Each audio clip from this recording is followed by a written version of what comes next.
Welcome to the following day, everybody.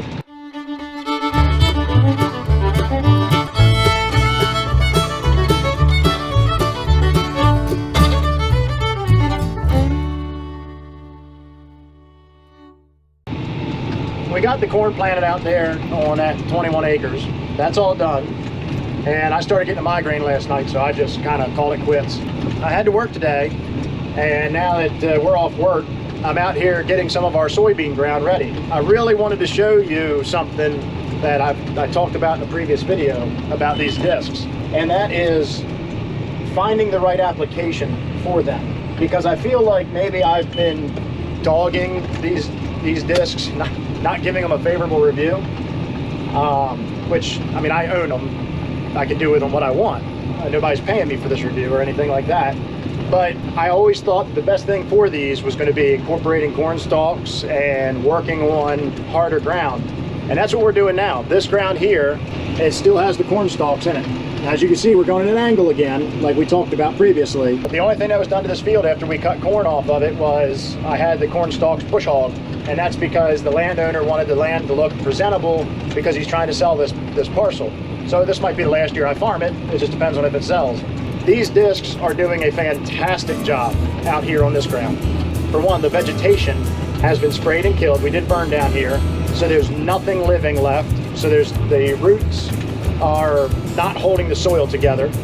Two is it's hard ground that has not been disturbed yet. So we're not having that issue of those main lift wheels sinking in and leaving the furrows. And three, this is already a relatively level field. We didn't have any issues with rutting out here, which has played its part in giving us some issues with these discs. So again, I told you I didn't want to make a full review on this until I had a chance to use them where I thought they would really shine. And I can tell you right now that out here in these conditions, these discs are doing a phenomenal job. It is just doing a really, really good job of incorporating the remaining residue, chopping it, sizing it, as well as leveling. I mean, I don't think you're going to get much more level than what I'm seeing out of these discs on this property. So I think we found what these discs are really, really good for. All right, made a few rounds, and here's what we're up against. This is the untouched ground, and as you can see, it has, you know, a lot of the original root ball structure from the corn stalks that were here. None of that's been turned up. Nothing's been done out here other than sprayed burn down this spring.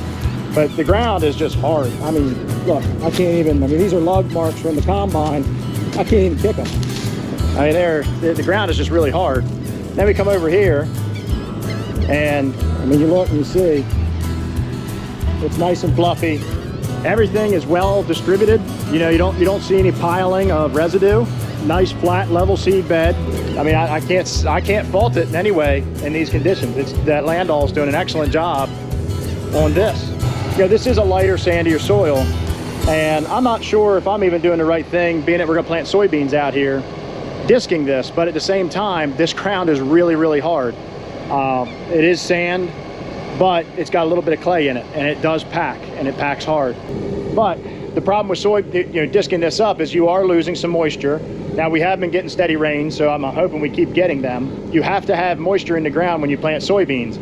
Corn, you can plant in the ground and it will lay there for some time until it gets moisture and sprouts. Soybeans, they need moisture right away, and they need enough moisture to not only swell the bean and germinate, but they need enough moisture to really get up out of the ground and get a taproot going. Because if you have just enough moisture that the bean swells, but then it doesn't have enough to continue to grow, once that bean swells and it loses its moisture, that's it.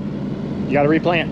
A bean is very, very picky, and we're going to wait about a week and a half or so, maybe 2 weeks, before we start planting soybeans, because we don't want to run into an issue where we're still harvesting corn and the soybeans become ready and harvestable. The issue with that is, you know, if we're cutting corn and we got to stop and go to beans, you have to cut beans when they're ready.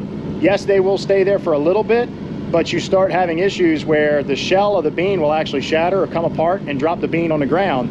And we see that quite often in this area because of being right by the Atlantic Ocean. But we're about 7 miles inland from the ocean. In the fall, when we get ready to start harvesting soybeans, in the fall, we have all these nor'easters and coastal storms which bring heavy rain, driving winds, and what happens is it will actually shake the plant so violently that the pod will open and the bean falls on the ground, and then you can't harvest it. The other thing is that soybean stalks aren't as strong as corn, and once they go through a lot of wet and dry cycling, the stalk gets brittle and the whole plant can fall over. So that's some of the stuff that we got to think about here along the Mid-Atlantic that a lot of other places might not have to deal with. I know you want to plant beans as soon as you can because you want to take available of the natural sunlight, because with soybeans, the more light they get, the more they'll produce. I mean, they are little factories. I mean, they're just little solar panels, and the more light that they consume, the more that they will produce. But you got to balance, because you don't want to run into an issue where you're trying to get corn off and then you got to stop and go harvest soybeans. We might not wait that long. I don't know. We'll just see. Play it by ear. It really depends on the weather. We've been getting a lot of rain events here lately. Not much rain. 2/10 here, 1/10 there. So we got good moisture in the ground. It's just hopefully we keep getting it. But I'm gonna get back in the tractor and get going. But there you go. There's the Landau. I mean, it's really doing a great job. I'm actually tickled to death with how well it's working out here compared to what I was seeing in some of the chisel plowed ground. So that's a lesson learned for us. These discs do not do well in chisel plowed ground. We got it all straightened out. It just took a while. It is. It's just a nice, perfectly flat seed bed. It is just doing a great job. All right, back to work. I'm only at 7.1, 7.2, 12th gear, and we're only going about 1,630 RPM, something like that. Yeah, we're still pulling the discs just as deep as we were. And look at our power. 77% engine load. With 77% engine load, pulling these discs across hard ground, 12th gear, throttled back, and she's just cruising right along. I tell you, if your tractor needs a little more power, I'd call them folks at Farm Focus, because I'm sold on it. I am absolutely sold on it. I mean, the tractor is just a dream. I mean, it really is. It's smooth. I know you can hear the engine in the background. Listen to the throttle response. Now I'm still 1,630 RPM. The discs are all the way down. I'm gonna throttle all the way up, and listen to how snappy it is. Now we're at 9.3 miles an hour, 9.1. To think that I was at 110% engine load before tuning it, now we're cruising at 75%. That's amazing. It really is like the Fast and the Furious. I live my life 1 acre at a time. For those 3 minutes or less, I'm free. That's not true. I'm trapped in this bubble, but I wouldn't rather be anywhere else. It's one of the fun things about farming with fields that have a lot of tree lines. You get to get out and deal with this stuff. Usually, if it's a big tree, we use a loader or the excavator to get rid of it, but I'll just drag this one in. I can handle it.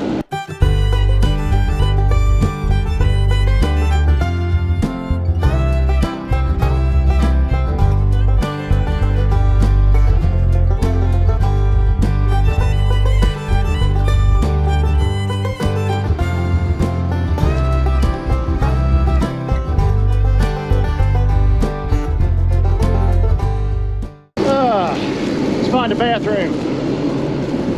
Oh, I didn't check. Make sure to buzz it. All right, we're clear. Tell you, these unisex bathrooms, you never know. Yeah. Because this wasn't the only instance where one of the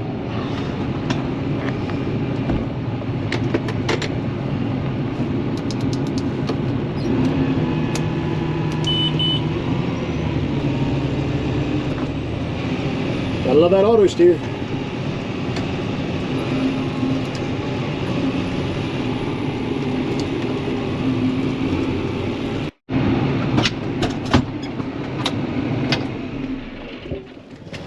And just like that, 45 acres is done. Whew. Oh, getting too old. I think this is a good place to stop the video. Tomorrow afternoon, we might take the disc back down to that 11 acres and disc it one final time to get ready for planting. And hopefully tomorrow afternoon we'll plant.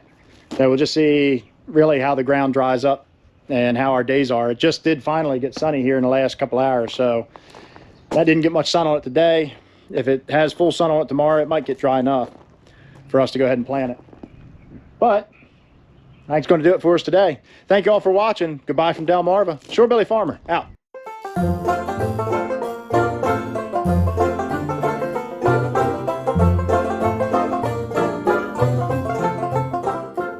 For one, the vegetation has been sprayed and killed. So for one, the vegetation, good Lord, I can't talk, Katie. For one, the vegetation,